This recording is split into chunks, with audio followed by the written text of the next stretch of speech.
Hola, ¿qué tal chicos? Este es un video repaso para poder distinguir qué características tiene el reino animal, ¿no? Como lo hemos platicado y lo hemos hablado, cada grupo de seres vivos tiene ciertas características que nos permiten distinguirlos y diferenciarlos de otros grupos de seres vivos. En esta ocasión tendremos precisamente el reino animal como, eh, este, eh, como tema, ¿no? Entonces, bueno, hay que precisamente ir distinguiendo estas características, pues, para poder cumplir con este objetivo y iniciar, pues, de lleno con, con lo que va a ser la explicación del reino animal. Ahora, ¿qué características tiene el reino animal? Pues, precisamente deberíamos de partir de las más básicas y esenciales, donde tenemos como primera cuestión el tipo de célula que los caracteriza, ¿no? Que es precisamente una célula eucariota, una célula bastante compleja que tiene una estructura genética bastante importante, bastante bien organizada como tal, y que estas células pues tienen la capacidad precisamente de asociarse y relacionarse con otros tipos de células y a la vez generar una complejidad dentro de su organización. Y precisamente eso se relaciona con el segundo punto, donde encontramos precisamente que los animales están constituidos por una estructura o una complejidad que nosotros llamamos como seres pluricelulares. En caso del reino animal, no vamos a tener ningún individuo que sea unicelular. Todos van a estar constituidos de varias células, de un conjunto de células bien organizadas, y con funciones específicas. Sí vamos a tener individuos muy simples, como las esponjas de mar, que pues la asociación es algo mínimo, por así decirlo, pero todos los seres vivos que denominamos como animales son pluricelulares. También principalmente tienen alguna alimentación heterótrofa. Aquí, cuando hablamos de una alimentación heterótrofa, pues sabemos fácilmente que es un tipo de alimentación en los cuales los seres vivos pues obtienen sus alimentos a través de fuentes externas, eh, y pues podemos tener un montón de mecanismos específicos, ¿no? Como los famosos herbívoros, los carnívoros, podemos tener también pues los carroñeros, que identificamos muy sencillamente, pero existen muchísimas variedades de alimentación, especificando el tipo de alimento. Eso podría nos ayudar a identificar un poquito más ese tema, ¿no? Pero en general, pues se alimentan de productos externos, ¿no? Son consumidores, en pocas palabras. A excepción de un gran ejemplo que tenemos ahí, que es la famosa lechuga de mar, que tiene la capacidad de robarse los cloroplastos de las algas que come y así pues producir un tipo de fotosíntesis, ¿no? Pero pues es una excepción como tal. Después tendríamos la reproducción. Principalmente podemos encontrar, a pesar de que son organismos complejos, pues bueno, tenemos de todo un poco, pero podemos encontrar presente la reproducción sexual y asexual.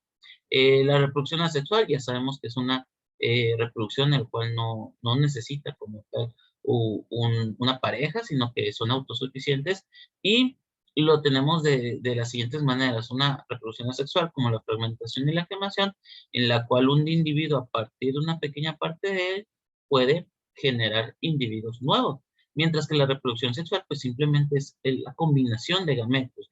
Y aquí podemos tener una fecundación externa y una fecundación interna, donde una fecundación interna pues son organismos que tienen estructuras, tienen compatibilidad como tal, y ciertas estrategias pues para que se dé la fecundación, ¿no? Mediante ciertos órganos y ciertas estructuras, mientras que la fecundación externa pues es un poquito más sencilla, ya que es la liberación de gametos en un medio y que estos gametos, por las mismas condiciones del medio, se mezclen, se combinen y se dé esta fecundación, ¿no?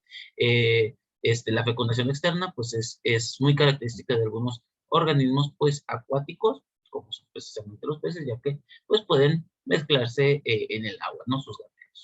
Tenemos después el desplazamiento, que esto también es una característica muy distintiva de los animales. Muchos seres vivos, muchísimos seres vivos tienen movimiento como tal, incluso desplazamientos pequeños, pero nada comparado con el reino de los animales, ya que su desplazamiento es muy marcado y tienen una variabilidad bastante amplia de desplazarse, ¿no? tenemos las típicas que caminar, nadar, volar, pero bueno, podríamos hablar de algunas más, como lo que es el saltar, como es el raptar, por ejemplo, ¿no? Y que los desplazamientos dentro del reino animal suelen ser bastante grandes. Hay animales que son muy territoriales y permanecen en una zona, pues, eh, repetida, por así decirlo, durante toda su vida, pero hay otros animales que son migratorios y que pueden llegar a desplazar varios cientos de kilómetros, incluso miles, ¿verdad? Como suelen ser las aves, algunos cetáceos, por ejemplo, y tenemos pues un montón de estas cuestiones dentro de lo que es el desplazamiento. El sistema nervioso, que no todos los animales tienen como tal un sistema nervioso, eso es correcto. Por ejemplo, las esponjas de mar no tienen nada, por eso un sistema nervioso, pero aparece. Entonces es una cuestión bien interesante que dentro de todos los seres vivos que hemos hablado, dentro de todos los reinos de la naturaleza, en el reino animal es donde aparece por primera vez esto que nos da una característica muy especial dentro del reino animal, ¿no? Lo que es el sistema nervioso, poder responder a ciertos estímulos y generar una condición o algún aspecto en cuestión de ellos, ¿no? Entonces, tenemos el sistema nervioso. Y una última característica que podríamos mencionar es la abundancia dentro del reino animal, ¿no? Generalmente nosotros cuando pensamos en los animales siempre se nos viene a la mente pues un montón de animales como jirafas, leones, perros, gatos, aves, etcétera, etcétera, etcétera, un montón de reptiles por ahí, por ejemplo, pero hay que recordar que de estos animales solamente el 5% son vertebrados, que son estos animalitos que les acabo de mencionar, ¿sale?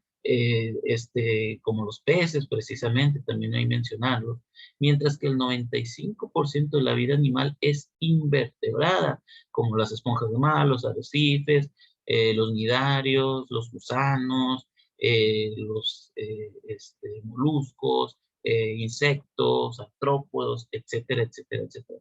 La gran mayoría del reino animal son invertebrados, ¿no? Y son de los que más adolecemos o desconocemos, mientras que los de vertebrados pues suelen ser mucho más vistosos, mucho más evolucionados y complejos, pero son sumamente escasos en la naturaleza, por así mencionar. O sea, eh, y precisamente pues eso nos ayuda a pensar como tal, pues el pasado evolutivo que hemos tenido dentro del reino animal. Obviamente los primeros animales eran muy sencillos, eran pues algo muy parecido a lo que conocemos como crustáceos, a lo que conocemos como gusanos, por ejemplo, esponjas de mar, arrecifes, etcétera, etcétera, etcétera. Entonces pues eso se sigue quedando muy presente como tal. Y una última cuestión que podemos mencionar precisamente relacionado con ese punto, pues es la evolución que han tenido, ¿no? Este grupo de seres vivos, pues es altamente evolucionado, han tenido la posibilidad de acumular un montón de características diferentes que les han permitido precisamente, pues, estar de cierta manera en la cúspide evolutiva como tal, ¿no? O al menos una cuestión de complejidad. Pues bueno, esto es todo. Espero que les sirva este material.